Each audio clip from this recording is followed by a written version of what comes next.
Bine v-am găsit!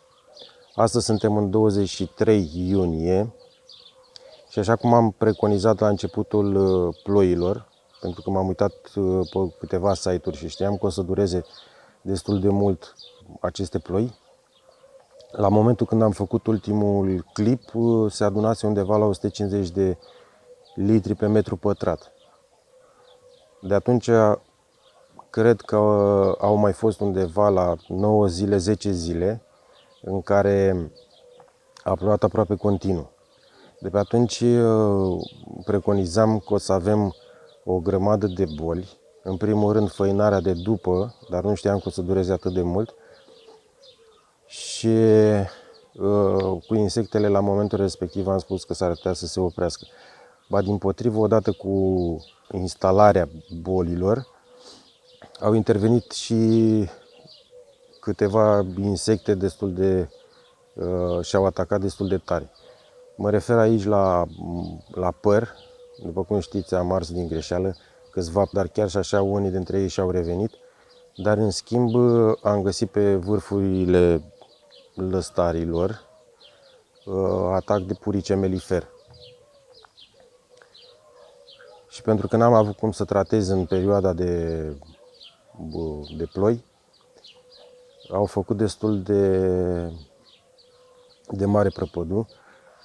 Chiar dacă în această perioadă a intervenit și viespea falsă, care au încercat să mai elimine din ei. Viespea falsă fiind confundată cu musca cireșei, dăunător de insecte.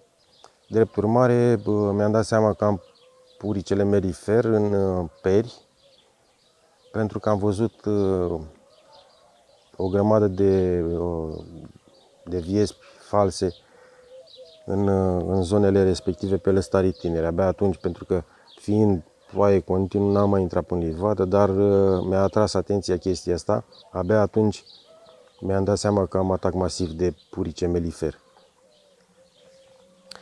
În spatele meu este tata, încearcă să mai adune câteva cireșe și vișine.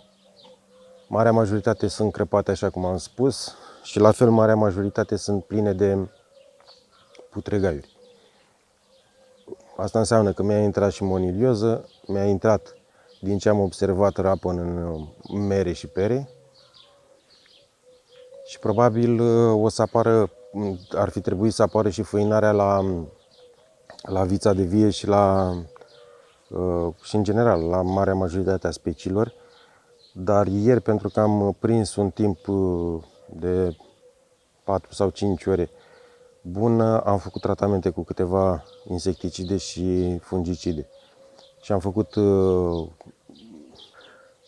ca să fac un rezumat, am folosit Dascor cu Calypso, pentru că mai aveam Calypso, nu știu dacă se mai găsește acum în fitofarmacie. Am mai făcut tratament ca și fungicid Ciflamid, Domac și Topsin. Am combinat toate ca să aibă un efect mai mult preventiv la făinare, dar curativ pentru rapăn, pentru că am rapăn în livadă. Și bineînțeles adjuvantul și Millerplexul, îngrășământul foliar. Totodată am dat și pe legume și pe fructe, cam la marea majoritate a plantelor. Am avut timp 4 ore până când a început ploaia, timp suficient în care pot soluțiile să-și facă treaba. Totodată adjuvantul m-a ajutat ca să nu se spele soluția. Știam că o să vină ploaie înainte, dar și astăzi se preconizează, am avea intemperii destul de grave, dar printr-o conjunctură am ajuns din nou la țară. Măcar să mai apucăm să mai adunăm câteva vișini. Ca idee, vișinele și cireșele, astea pe care le mai selectăm, sunt undeva ca și daună la 70-80%, dacă nu mă înșel. După cules ar trebui procesate imediat, compoturi, dulcețuri și așa mai departe, pentru că nu rezistă mult. Deja putregaiul este instalat, Și astea care par sănătoase, de fapt nu sunt nici ele sănătoase și ar trebui procesate instantaneu.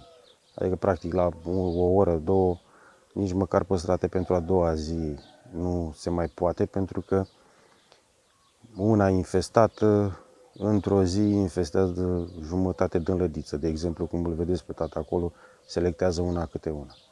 Ce a rămas în pom, nu am decât să dau pe jos și când o să am timp favorabil, o să sap în jurul pomilor să introduc acele ciuperci în pământ. Altă soluție de a scăpa de putregaiuri nu văd în momentul ăsta, nu stăm acum să adunăm după jos tot ce este infestat și să aruncăm unde.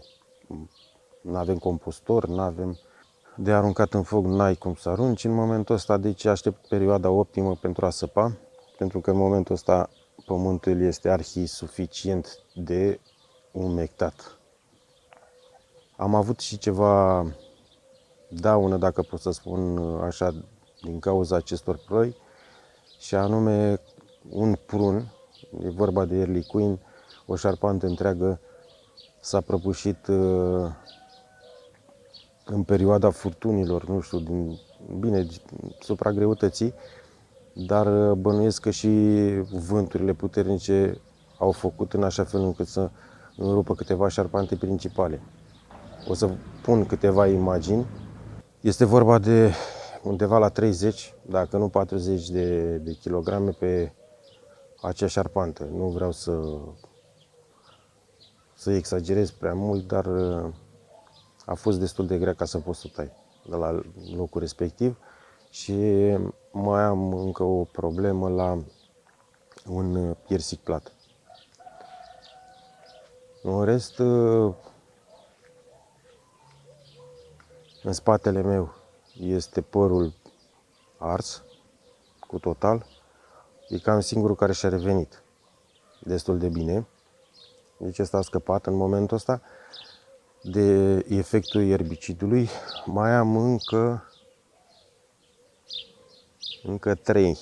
Unul e aproape dus, dar am așteptări să-și revină încă 2, în care am mai multe soiuri. De fapt, singurul care s-a ars a fost chiureul, care s-a ars destul de tare și nu știu dacă își mai revine. O să fac în timp un alt chiure în cazul în care acesta cedează definitiv. Și nectarinul încă se menține la... Ia să-l vedem. Și nectarinul încă e verde. Dacă este verde, înseamnă că e un lucru bun. E posibil să-și revină. Dacă nu au căzut încă frunzele după el, deși sunt afectate și ele, cu îngrășământul și cu tratamentul pe care l-am dat ieri, au început să se înnegrească frunzele din galben și ăsta e un semn că el poate să-și revină. Bineînțeles, trebuie să ținem cont că scoarța încă este afectată și o să dureze ceva timp ca asta să-și revină, poate să dureze undeva la 2 ani. La fel se întâmplă și cu perele după ierbicid, cu perii. Ei la anul s-ar putea să facă niște fructe debile care nu sunt conforme. În rest, livada arată cât de cât ok în condițiile date, numai bine.